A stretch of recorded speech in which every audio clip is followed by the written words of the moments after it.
ओम शांति। 20 अप्रैल 2024। मीठे प्यारे बाबा के आज के मधुर महावाक्य। आज की मुरली के कुछ विशेष पॉइंट्स। आज बाबा हमें समझाते कि हम बच्चों को किसी भी व्यर्थ बात में अपना समय वेस्ट नहीं करना है। बाप को याद कर माइट लेनी है। एक सत के संग में ही रहना है। मनसा वाचा कर्मणा, सबको सुख देने का ही पुरुषार्थ करना है। ईश्वरीय सर्विस के लिए समय जरूर निकालना है और शुद्ध भावना से सेवा करनी है। तो चलिए सुनते हैं आज की बाबा की मीठी प्यारी मुरली। ओम शांति। बाबा कहते, मीठे बच्चे, तुम्हें योग बल से इस खारी चैनल को पार कर घर जाना है। इसलिए जहां जाना है उसे याद करो। इसी खुशी में रहो कि हम अभी फकीर से अमीर बनते हैं। प्रश्न, दैवी गुणों की सब्जेक्ट पर जिन बच्चों का ध्यान है उनकी निशानी क्या होगी? उत्तर, उनकी बुद्धि में रहता जैसा कर्म हम करेंगे, हमको देख दूसरे करेंगे। कभी किसी को तंग नहीं करेंगे। उनके मुख से कभी उल्टा सुल्टा शब्द नहीं निकलेगा। मनसा वाचा कर्मणा, किसी को दुख नहीं देंगे। बाप समान सुख देने का लक्ष्य है, तब कहेंगे देवी गुणों की सब्जेक्ट पर ध्यान है। ओम शांति। मीठे मीठे रूहानी बच्चों प्रति रूहानी बाप समझा रहे हैं। याद की यात्रा भी सिखला रहे हैं। याद की यात्रा का अर्थ भी बच्चे समझते होंगे। भक्ति मार्ग में भी सब देवताओं को, शिव बाबा को याद करते हैं, परंतु ये पता नहीं था कि याद से ही विकर्म विनाश होंगे। बच्चे जानते हैं बाप पतित पावन है, वही पावन बनाने की युक्ति बताते हैं। आत्मा को ही पावन बनना है, आत्मा ही पतित बनती है। बच्चे जानते हैं भारत में ही बाप आकर याद की यात्रा सिखलाते हैं और कहाँ भी सिखला न सके। जिस्मानी यात्राएं तो बच्चों ने बहुत की हैं। यह यात्रा सिर्फ एक बाप ही सिखला सकते हैं। अब तुम बच्चों को बाप ने समझाया है, माया के कारण सबकी बुद्धि को बेसब्जी का ताला लगा हुआ है। अभी बाप द्वारा तुमको मालूम पड़ा है कि हम कितने समझदार, धनवान और पवित्र थे। हम सारे विश्व के मालिक थे। अब हम फिर बन रहे हैं। बाप कितनी बड़ी बेहद की बादशाही देते हैं। लौकिक बाप करके लाख करोड़ देंगे। यहाँ तो मीठा बेहद का बाप बेहद की बादशाही देने आए हैं। इसलिए तुम यहाँ पढ़ने आए हो। किसके पास? बेहद बाबा के पास। बाबा अक्षर मम्मा से भी मीठा है। भल मम्मा पालना करती है, परंतु बाप फिर भी बाप है, जिससे बेहद का वर्षा मिलता है। तुम सदा सुखी और सदा सुहागिन बन रहे हो। बाबा हमको फिर से क्या बनाते हैं? ये कोई नई बात नहीं है। गायन भी है, सुबह को अमीर था, रात को फकीर था। तुम भी सुबह में अमीर और फिर बेहद रात में फकीर बन जाते हो। बाबा रोज रोज स्मृति दिलाते हैं, बच्चे कल तो तुम विश्व के मालिक अमीर थे, आज तुम फकीर बन पड़े हो। अब फिर सुबह आती है तो तुम अमीर बन जाते हो। कितनी सहज बात है। तुम बच्चों को बहुत खुशी होनी चाहिए अमीर बनने की। ब्राह्मणों का दिन और ब्राह्मणों की रात। अब दिन में तुम अमीर बन रहे हो और बनेंगे भी जरूर, परंतु नंबरवार पुरुषार्थ अनुसार। बाप कहते हैं यह वह खारी चैनल है जिसे तुम ही पार करते हो योग बल से। जहां जाना है उनकी याद रहनी चाहिए। हमको अब घर जाना है। बाबा खुद आया है हमको लेने। बहुत प्यार से समझाते हैं। मीठे बच्चे, तुम ही पावन थे। 84 जन्म लेते लेते पतित बने हो, फिर पावन बनना है। पावन बनने का और कोई उपाय नहीं। तुम जानते हो पतित पावन आते हैं और तुम उनकी मत पर चल पावन बनते हो। तुम बच्चों को बहुत खुशी होती है कि हम ये पद पाएंगे। बाप कहते हैं तुम 21 जन्मों के लिए सदा सुखी बनेंगे। बाप सुख धाम का और रावण दुख धाम का वर्षा देते हैं। तुम बच्चे अभी जानते हो रावण तुम्हारा पुराना दुश्मन है जिसने तुमको 5 विकारों रूपी पिंजड़े में डाला है। बाप आकर निकालते हैं। जितना जो बाप को याद करते हैं उतना औरों को भी परिचय देते हैं। याद न करने वाले देह अभिमान में होंगे। वे न बाप को याद कर सकते न बाप का परिचय दे सकते हैं। हम आत्मा भाई भाई हैं। घर से यहाँ आए हैं भिन्न भिन्न पाठ बजाने। सारा पाठ कैसे बजता है ये भी तुम्हारी बुद्धि में है। जिनको पक्का निश्चय है वे आकर यहाँ रिफ्रेश होते हैं। ये कोई ऐसी पढ़ाई नहीं है जो तुमको टीचर के साथ ही रहना है। नहीं, अपने घर में रहते भी पढ़ाई कर सकते हो। सिर्फ 1 हफ्ता अच्छी तरह समझो, फिर ब्राह्मणियां कोई को 1 मास में, कोई को 6 मास में, कोई को 12 मास के बाद ले आती हैं। बाबा कहते हैं निश्चय हुआ और भागा। राखी भी बांधनी है कि हम विकार में नहीं जाएंगे। हम शिव बाबा से प्रतिज्ञा करते हैं। शिव बाबा ही कहते हैं बच्चों तुमको निर्विकारी जरूर बनना है। अगर विकार में गए तो की कमाई चट 100 गुना दंड पड़ जाएगा। 63 जन्म तुमने गोते खाए। अब कहते हैं पवित्र बनो। मेरे को याद करो तो तुम्हारे पाप भस्म हो जाएंगे। आत्मा भाई भाई है। किसके नाम रूप में फंसना नहीं है। अगर कोई रेगुलर नहीं पढ़ता है तो जल्दी में नहीं ले आना चाहिए। भल बाबा कहते हैं 1 दिन में भी तीर लग सकता है, परंतु समझ से भी काम लेना है। तुम ब्राह्मण हो, सबसे उत्तम। ये तुम्हारा बहुत ऊंचा कुल है। वहां कोई सत्संग आदि होते नहीं। सत्संग भक्ति मार्ग में होता है। तुम जानते हो सत का संग तारे। सत का संग मिलता ही तब है जब सतयुग की स्थापना होनी होगी। ये किसकी बुद्धि में नहीं आता क्योंकि बुद्धि को ताला लगा हुआ है। अब सतयुग में जाना है। सत का संग मिलता ही है पुरुषोत्तम संगम युग पर।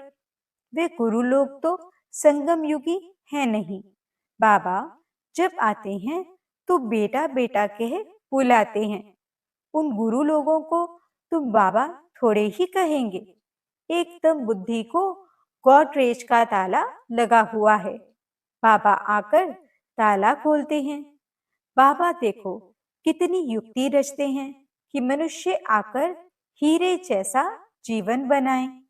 मैगजीन किताब आदि छपाते रहते हैं। बहुतों का कल्याण हो तो बहुतों की आशीर्वाद भी मिलेगी। प्रजा बनाने का पुरुषार्थ करना चाहिए। अपने को बंधन से छुड़ाना चाहिए। शरीर निर्वाह अर्थ सर्विस तो जरूर करनी है। ईश्वरीय सर्विस होती है सिर्फ सुबह और शाम को। उस समय सबको फुर्सत है। जिसके साथ तुम लौकिक सर्विस करते हो उनको भी परिचय देते रहो कि तुमको दो बाप हैं। लौकिक बाप सबका अलग है, पारलौकिक बाप सबका एक है, वह सुप्रीम है। बाबा कहते हैं मेरा भी पाठ है। अब तुम बच्चे मेरा परिचय जान गए हो, आत्मा को भी तुम जान गए हो।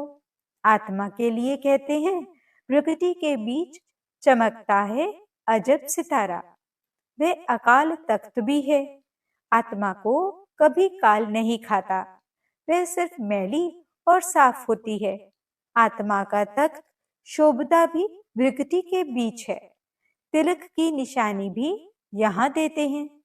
बाप कहते हैं तुम अपने को आपे ही राज तिलक देने के लायक बनाओ। ऐसे नहीं कि मैं सबको राज तिलक दूंगा, तुम अपने को दिलाओ। बाबा जानते हैं कौन बहुत सर्विस करते हैं। मैगजीन में भी लिखत बहुत अच्छी आती है।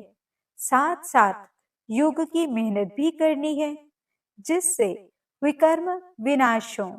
दिन प्रतिदिन तुम अच्छे राजयोगी बन जाएंगे। समझेंगे जैसे कि अब शरीर छूटता है, हम चले जाते हैं। सूक्ष्म वतन तक तो बच्चे जाते हैं। मूल वतन को भी अच्छी तरह जानते हैं कि हम आत्माओं का घर है। मनुष्य शांति धाम के लिए ही भक्ति करते हैं। सुख धाम का तो उनको मालूम ही नहीं है। स्वर्ग में जाने की शिक्षा तो कोई दे नहीं सकते बाप के सिवाय। यह है प्रवृत्ति मार्ग। दोनों को मुक्ति धाम में जाना है। वो लोग उल्टा रास्ता बताते हैं, जाता कोई भी नहीं है। सभी को पिछाड़ी में बाप ले जाएंगे, ये उनकी ड्यूटी है।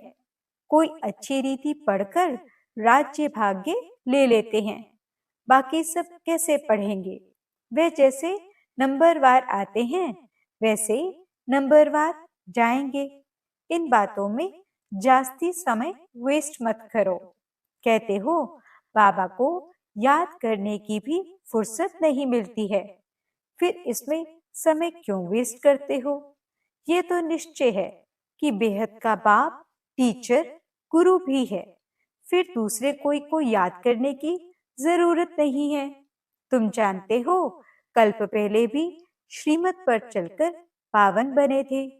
घड़ी घड़ी चक्र भी फिराते रहो। तुम्हारा नाम है स्वदर्शन चक्रधारी। नार रहेट का मिसाल। ज्ञान सागर से तुम्हें भरने में देर नहीं लगती, खाली होने में देर लगती है। तुम हो मीठे सिकिलदे बच्चे, क्योंकि कल्प के बाद आकर मिले हो। ये पक्का निश्चय चाहिए। हम 84 जन्मों के बाद फिर से आकर बाप से मिले हैं। बाप कहते हैं जिसने पहले भक्ति की है वही पहले ज्ञान लेने के लायक भी बने हैं, क्योंकि भक्ति का फल चाहिए। तो सदैव अपने फल अथवा वर्षे को याद करते रहो। फल अक्षर भक्ति मार्ग का है, वर्षा ठीक है। बेहद बाप को याद करने से वर्षा मिलता है और कोई उपाय नहीं।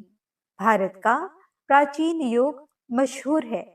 वह समझते हैं हम भारत का प्राचीन योग सीखते हैं।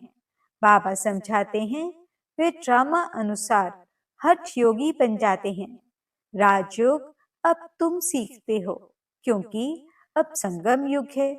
उन्हों का धर्म अलग है। वास्तव में उनको गुरु करना नहीं चाहिए, परंतु ये भी ड्रामा अनुसार फिर भी करेंगे जरूर। तुम बच्चों को अब राइचियस बनना है। रिलीजन में ही ताकत है। तुमको जो मैं देवी देवता बनाता हूँ, यह धर्म बहुत सुख देने वाला है। मेरी ताकत भी उनको मिलती है जो मेरे से योग लगाते हैं।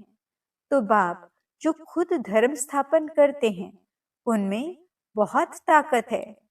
तुम सारे विश्व के मालिक बन जाते हो। बाप इस धर्म की महिमा करते हैं कि इसमें बहुत माइट है। ऑलमाइटी बाबा से माइट बहुतों को मिलती है। वास्तव में माइट सबको मिलती है, परंतु नंबरवार। तुमको जितनी माइट चाहिए उतनी बाबा से लो। फिर दैवी गुणों की सब्जेक्ट भी चाहिए। किसको तंग नहीं करना, दुख नहीं देना। ये कभी किसको उल्टा सुल्टा शब्द नहीं कहते। जानते हैं जैसा कर्म मैं करूंगा, मुझे देख और भी करेंगे। आसुरी गुणों से दैवी गुणों में आना है। देखना है हम किसको दुख तो नहीं देते हैं। ऐसा कोई नहीं है जो किसको दुख नहीं देता हो। कुछ न कुछ भूलें होती जरूर हैं। वे अवस्था तो अंत में ही आएगी जो मनसा वाचा कर्मणा किसको दुख न देवे। इस समय हम पुरुषार्थी अवस्था में हैं। हर बात नंबरवार पुरुषार्थ अनुसार होती है। सभी पुरुषार्थ सुख के लिए ही करते हैं, परंतु बाप बिगैर कोई सुख दे न सके। देखा जाता है सोमनाथ के मंदिर में कितने हीरे जवाहर थे। वे सब कहां से आए, कैसे साहूकार बने। सारा दिन इस पढ़ाई के चिंतन में रहना चाहिए। गृहस्थ व्यवहार में रह कमल पुष्प समान पवित्र बनना है। तुमने ये पुरुषार्थ किया है, तब तो माला बनी है। कल्प कल्प बनती रहती है। माला किसका यादगार है, ये भी तुम जानते हो। वह तो माला का सिमरन कर बहुत मस्त हो जाते हैं। भक्ति में क्या होता है और ज्ञान में क्या होता है, ये भी तुम ही जानते हो। तुम किसको भी समझा सकते हो। पुरुषार्थ करते करते आखिरी पिछाड़ी की रिजल्ट कल्प पहले मुआफिक निकल आएगी। हर एक अपनी जांच करते रहें। तुम समझते हो हमको यह बनना है। पुरुषार्थ की मार्जिन मिली है। नंबरवार पुरुषार्थ अनुसार बाप भी तुम्हारा स्वागत करते हैं। बाप का धंधा ही है तुम्हारा स्वागत करना। स्वागत माना सदगति। ये सबसे ऊंचा स्वागत है। तुम सबका स्वागत करने बाप आते हैं। अच्छा, मीठे मीठे सिकिलदे बच्चों प्रति माता पिता बाप दादा का याद प्यार और गुड मॉर्निंग। रूहानी बाप की रूहानी बच्चों को नमस्ते। हम रूहानी बच्चों की रूहानी बाप दादा को दिल व जान सिख व प्रेम से नमस्ते नमस्ते नमस्ते जी। गुड मॉर्निंग बाबा। शुक्रिया बाबा। धारणा के लिए मुख्य सार। पहला पॉइंट, बहुतों की आशीर्वाद लेने के लिए कल्याणकारी बनना है। शरीर निर्वाह अर्थ कर्म करते भी अपने को बंधन से मुक्त कर सुबह शाम ईश्वरीय सर्विस जरूर करनी है। दूसरा पॉइंट, दूसरी बातों में अपना समय वेस्ट न कर बाप को याद कर माइट लेनी है। सत के संग में ही रहना है। मनसा वाचा कर्मणा सबको सुख देने का ही पुरुषार्थ करना है। वरदान, पवित्रता के वरदान को निजी संस्कार बनाकर पवित्र जीवन बनाने वाले मेहनत मुक्त भव। कई बच्चों को पवित्रता में मेहनत लगती है। इससे सिद्ध है वरदाता बाप से जन्म का वरदान नहीं लिया है। वरदान में मेहनत नहीं होती। हर ब्राह्मण आत्मा को जन्म का पहला वरदान है पवित्र भव, योगी भव। जैसे जन्म के संस्कार बहुत पक्के होते हैं, तो पवित्रता ब्राह्मण जन्म का आदि संस्कार निजी संस्कार है। इसी स्मृति से पवित्र जीवन बनाओ, मेहनत से मुक्त बनो। स्लोगन: ट्रस्टी वह है जिसमें सेवा की शुद्ध भावना है। ओम शांति।